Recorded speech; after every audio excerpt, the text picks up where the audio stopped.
Ρε Βασίλη, Android ή iPhone, πού να καταλήξω?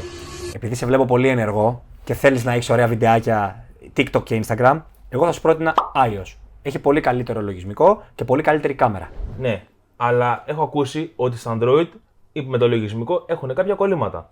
Ναι, ισχύει αυτό.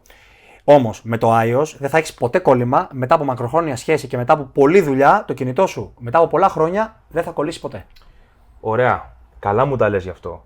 Αλλά εγώ που είμαι ήδη χρήστης Android, πώς θα μεταφέρω τα δεδομένα μου για να κάνω μετάβαση στο iPhone?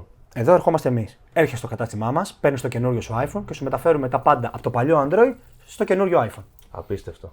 Ωραία, αλλά εγώ με τα ακουστικά και το ρολόι που έχω θα μπορώ να συνδέσω το κινητό? Ναι, μην αγχώνεσαι καθόλου. Το ecosystem της Apple λειτουργεί απολύτως σωστά με οποιοδήποτε λογισμικό ρολογιού και ακουστικών. Όπως μου τα λες, μόνο πλεονεκτήματα έχει. Κι όμως υπάρχουν μειονεκτήματα. Εδώ λοιπόν έρχεται ο κόσμος να μας πει τα μειονεκτήματα που έχει η Apple.